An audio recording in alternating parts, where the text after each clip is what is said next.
हरतालिका तीज का पूजन व्रत कुंवारी कन्या कर सकती है, शादी होने के बाद भी नारी कर सकती है।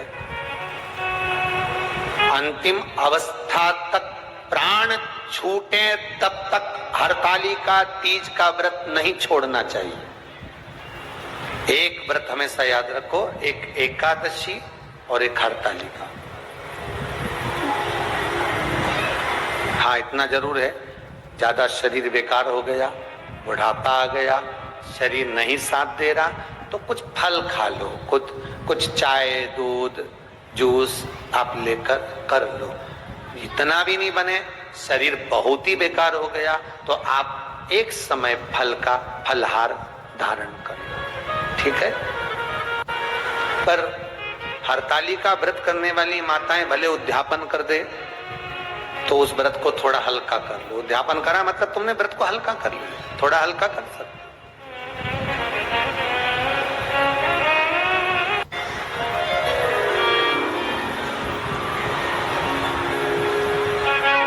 हरतालिका तीज का जो व्रत का उद्यापन करते हैं उसमें 5 चीज रखते हैं ना, 5 कपड़े स्त्री के, 5 कपड़े पुरुष के, 5 तरह का अनाज, 5 तरह का फलहार, 5 तरह का फल।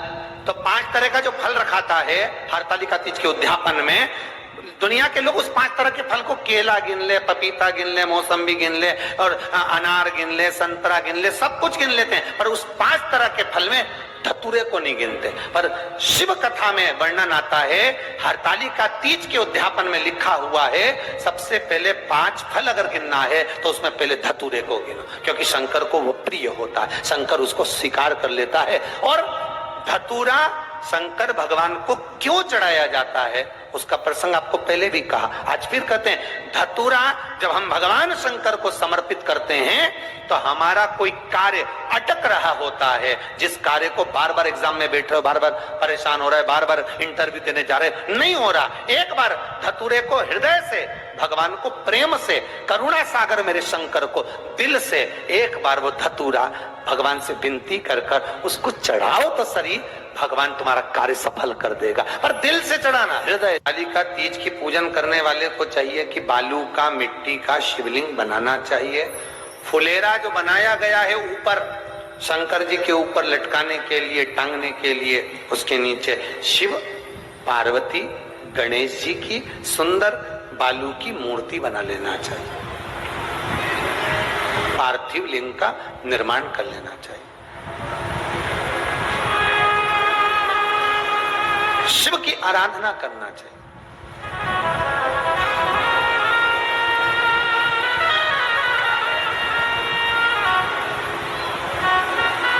जो फल आपके पास में हो शंकर को समर्पित करना चाहिए, पूजन करना चाहिए, आराधना करो। सबसे पहली पूजन हरतालिका तीज की प्रदोष काल के अंतर्गत हो जाना चाहिए, शाम के समय पर। प्रयास करा करो प्रदोष काल के समय पर पहली पूजन हो जाए तो ज्यादा अच्छा। पर लोगों की आदत रहती है कि 8 बजे तक, 8:30 बजे तक, 9 बजे तक पहली पूजन करें, फिर दूसरी आराम से, फिर तीसरी, फिर आराम से, फिर चौथी। तो ऐसा सब अपने अपने हिसाब से। पर शास्त्र रीति कहती है कि प्रदोष का जो समय होता है, प्रदोष काल जो होता है, शाम का जो समय होता है, उस समय पर हरतालिका तीज की पहली पूजन हो, जिससे आपका स्मरण चित्त शंकर भगवान में उस घड़ी, उस पल, उस क्षण में आप शिव के हो जाएं और शंकर आपका हो जाए। हाँ, अगर किसी के आने में देरी हो,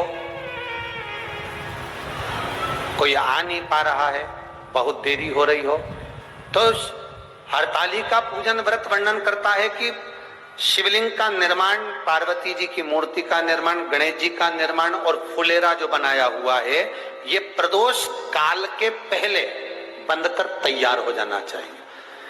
प्रदोष काल के अंतर्गत फुलेरा नहीं बनना, फुलेरा पहले बन जाना चाहिए।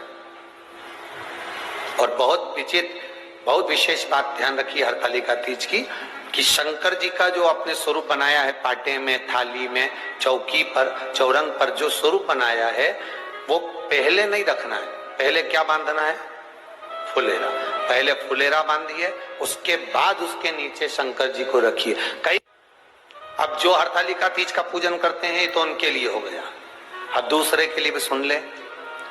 जो नारी हरतालिका तीज का पूजन नहीं करती, व्रत नहीं करती, साधना नहीं करती, उसके लिए भी कहा गया कि आप अगर ये व्रत नहीं करते हो तो एक कार्य जरूर करना, कहीं पर फुलेरा बंधा हो, हरतालिका की पूजन हो रही हो, 5 मिनट 10 मिनट निकालकर अपने आसपास के किसी पौधे में से पत्तियां लेकर या पुष्प लेकर, 5 वृक्ष की पत्ती या 5 वृक्ष के पुष्प लेकर शंकर भगवान को जब पूजन हो रही हो, 5 मिनट माताएं जब पूजन कर रही हो, तब आप भी उस पुष्प को, उस पत्तियों को